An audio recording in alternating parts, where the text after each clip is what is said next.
자, 국민의힘 공천은 조용한 공천이다. 뭐 한동훈 비대위원장 그런 얘기 하던데 보니까 뭐 친윤 그룹에 있는 의원들은 거의 다 공천 받거나 아니면 경선 다 받았어요. 컷오프 된 사람이 거의 없어요. 아 이번에 그러니까, 끝장이었죠. 네, 컷오프 된 사람 보면 다 비윤계 초선들이에요. 대부분 다. 어떻게 보셨어요? 국민의힘 공천. 아니 딱 보면 알죠. 네, 김건희 특검이 살린 거지. 네, 그죠? 네, 그리고 네. 딱 끝나니까 왁 음. 자르잖아요. 그래서 뭐 분신 소동부터 시작해서 난리인데 맞아요. 국민의힘 삭발. 당사 앞에 가보세요. 네, 맞아요. 그냥 진짜 시끄럽거든요. 그런데 저는 이건 문제가 심각한 게 우리가 네. 한번 생각을 해보자고. 이분들이 당선이 만약에 돼요. 네. 그러면 뭐예요? 이분들이 22대 국회의원이 되시는 그런 거죠. 거죠, 결국은. 네. 그러면 저는 봐봐요. 네. 김기현, 맞아요. 주호영, 맞아요. 응? 네. 무슨 뭐 옛날에 우리 뭐 그 또 누구야 저 윤재옥 뭐 윤재옥, 네.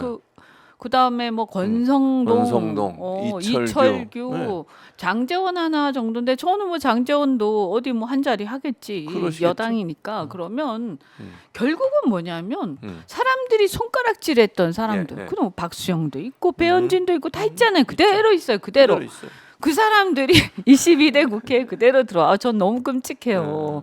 그 사람들이 그대로 들어오는 거예요.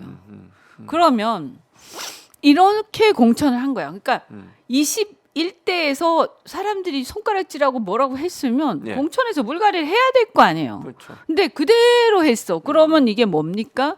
더 심해지는 거에 이제 보상을 준 거죠. 그렇죠. 이때까지 납작 엎드려서 줄을 선 대가를 확실히 보여준 거야. 보여준 아, 거죠. 나한테 납작 엎드리면 나라고 뭐고 민주주의고 뭐고 그냥 무조건 납작 엎드리면 내가 줄게.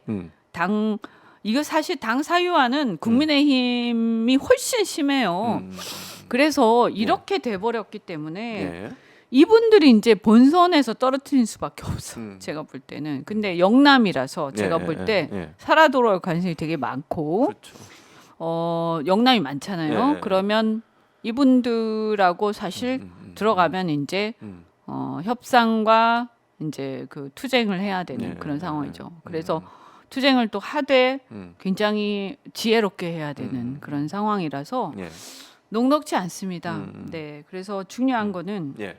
이 국민의힘이 그럼 이런 식으로 뭐 이 좀 나쁘게 얘기하면 이따위로 공천을 한 것에 대해서 이 지금까지의 2년 동안의 의정 활동에서 이들이 보여준 행태들, 윤석열한 납작 엎드려서 줄만 서던 그 행태를 조금 더 이렇게 반성하지 않고 그대로 아니면 더 심하게 갈 것이다. 네. 이런 공천을 했다. 그리고 국민은 우습게 보는 공천이죠. 그래서 그렇죠. 굉장히 오만하고 교만한. 그래서 저는 이것은 한마디로 기득권 공천. 기득권 공천이다. 그 다음에 교만한 공천이죠. 교만한 그래? 공천이다. 국민 여러분 뭐 한 부정 평가 한 60% 했어? 뭐 이런 거지. 했어? 그 뭐 그래도 내가 마음대로 공천할 거야. 나한테 엎드린 사람들 내가 다시 줄 거야. 뭐 내한테 60% 부정 평가 하면 뭐해? 공천 내가 하는데 이거잖아요. 이 교만함에 대해서 심판해야 됩니다. 진짜로. 심판해야 된다. 예. 그 심판이라는 게 윤석열 정권의 2년에 대한 심판도 있지만 예. 이번에 이 공천하는 행태를 보면서 이 2년을 전혀 반성하지 않는다라는 것을 우리가 알 수가 있죠. 여기에 대해서 최소한 있잖아요. 예. 양심이 있었으면 반성하는 신용이라도 했었어야지. 그렇죠. 그죠? 근데 그것조차 거짓말조차 안 하는 거예요. 그럼 국민이 이렇게 우습게 생각하는데 그런데 의사표시를 안 하면 안 되는 거죠. 그럼 더 우습게 생각하겠죠. 맞아요. 그래서 저는 뭐 여러 가지 얘기할 필요 없다. 우리 웃으면서 예. 즐겁게 예. 뭐 화내고 막 이렇게 화병 날 필요도 없어요. 그래서 웃으면서 그리고 다독거려 가면서 그러나 투표소 들어가서 정말 독한 마음으로 예. 꾹 하고 나오는 거. 꾹 하고 나와라. 네. 예. 웃으세요. 웃고. 꾹 하고 나오는 그러니까, 거예요. 네. 진짜 벼르고 들어가서 꾹 하고 그치, 나오는 맞아요. 거예요. 네. 예, 그게 정말 지금 우리가 할 수 있는 어떻게 보면 가장 효과적이면서 유일한 복수다. 그렇죠. 예, 현 진짜. 정부에 대한. 속상한 적 많았잖아요. 많죠. 그죠? 예. 얘기한다고 듣습니까? 예. 듣지 않죠. 투표소에서의 꾹 하나가 그래야 이제 정신을 네, 차리는 거죠. 네. 그렇게 해야. 그게 정말 가장 유효한 방식이에요. 맞습니다. 막 소리 지르고 해도 안 듣잖아요. 안 듣죠. 네. 네. 근데 소리 한 10번 지르고 네. 민주당이 안 이쁘니까 들어가서 아예 안 가겠다 이러시면 안 돼. 그러면 안 되죠. 그럼 그거 큰일 정말 부탁드릴게요. 그럼 진짜 주변에도 그렇고. 그 지금의 이 상황이 계속된다는 거잖아요. 만약 그렇게 돼서 정말 민주당이 다수당이 안 됐을 경우에는 정말 끔찍하다 이런 생각이 들 수밖에 없다. 지금보다 더 심해지겠죠. 그러겠죠. 왜냐하면 그 동안에는 사실은 언론 장악이나 이런 게 마무리가 안 됐어요. 그렇죠. 근데 이제 YTN도 끝났고, 네, 민영화. 그다음에 저 마무리됐고, 그다음 KBS도 사실상 제가 보니까 제 주변에 좋은 사람들 다 지금 사표 내셨더라고요. 그래서 그분 KBS도 이제 그냥 다시 회복되기 어려운 수준으로 갔고. 이렇게 많은 것들이 그리고 우리가 이번 선거 때 보듯이 공천할 때 뭐 언론이 얼마나 민주당에 대해서 그 적대적이에요. 저는 놀라운 게 조중동 그렇다 치고 심지어 진보 언론이라는 곳들도 너무 물론 잘못하는 거는 욕을 먹어야 되지만 그렇죠. 근데 너무 형평이 안 맞다. 맞죠. 그걸 많이 느꼈거든요. 특히 저 같은 사람들 양쪽의 상황을 다 잘 알기 때문에 너무 심하게 기울어져 있다. 맞아요. 아까 말씀드렸다시피 국민의힘 공천층 엉망이에요. 그리고 그렇죠. 이미 전멸됐어요. 국민의힘은 그러니까요. 비주류가. 그래서 근데 그건 찍소리도 보더라고요. 못하는 입틀막 공천이거든요. 그래서 이런 것들 이런 상황인 거예요. 그러면 이제 이런 게 마무리가 됐잖아요. 그렇죠. 그러면 앞으로 3년은 그냥 거칠 것이 없겠죠. 그렇죠. 비켜라 뭐 이러면서 국민의힘이 막 다수당이 가는 되면 거죠. 그렇게 된다는 거죠. 그래서 거기다가 사실 지난번 총선은 어쨌든 여당이었지 않습니까? 그랬었죠. 민주당이. 그래서 당시에는. 여당의 프리미엄도 있거든요. 그래서 이번엔 야당으로서 선거를 치르는 거기 때문에 그렇게 만만하게 생각하면 안 된다라는 거고요. 정말 뭐 그러나 이제 저는 국민들이 지나간 2년을 잊진 않았을 거다. 그리고 남아 있는 것은 저는 두 가지라고 봅니다. 일단 국민들한테 3년이 얼마나 심각할 것이다. 경제나 외교도 마찬가지고, 맞아요. 그죠? 또 경제도 보세요. 이게 제가 말씀드리지만 여러 번 물가 이렇게 오르고 그러면 사실은 이 금리 올리고 하는 것은 어쩔 수 없지만 그래도 코로나 이후에 그 밑바닥에 여러 이제 어려운 사람들 경제 더 어려워지기 때문에 그렇죠. 재정 정책을 균형 재정 운운하면서 너무 안 써도 안 되거든요. 그러면 우리하고 비슷한 상황에서 이렇게 지금 경제가 좋아지고 있는 미국하고 우리의 가장 큰 차이는 뭐냐? 미국은 재정 확대를 엄청나게 했다는 그렇죠. 거예요. 맞아요. 그 차이거든요. 그래서 그렇죠. 그래서 경기가 좋은 거잖아요. 맞아요. 물론 부작용도 있겠죠. 하지만 어쨌든 미국은 금리도 높고 그런데 그리고 굉장히 물가도 높지만 그러나 호경기라는 거. 그럼 거기에 가장 큰 차이는 정부가 재정을 쓰냐 안 쓰냐. 그러면 이런 것들의 방향을 좀 바꿔야 되지 않겠습니까? 네, 그죠? 맞아요. 그것도 저는 야당이 해야 될 몫이고 또 올해 이제 외교를 보더라도 트럼프가 만약에 대통령이 당선이 미국의 되면, 대통령이 된다. 네. 이렇게 본다면 그럴 가능성이 많지 않습니까? 현재는 그렇습니다. 그러면 북한하고 직거래하고 중국하고 어쨌든 경제 싸움은 계속하더라도 대만 문제는 좀 나아질 거라고 보고요. 네. 우크라이나 전쟁도 끝낼 거 아닙니까? 그렇죠. 그다음에 러시아와 중국은 우리가 계속 쓸데없이 막 나대면서 적대시했잖아요. 네, 그렇죠.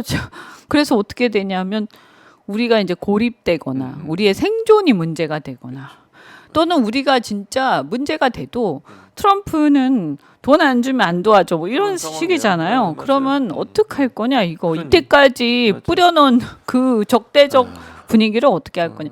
이 부분에서 야당의 역할, 야당이 견제를 하고 또 적절히 그렇게 해줬을 때 정부도 협상력이 더 커지는 거거든요. 그렇죠. 맞습니다. 그러니까 이런 것들에 대해서 그냥 단순하게 검찰과 언론장악 이런 것도 있지만 예.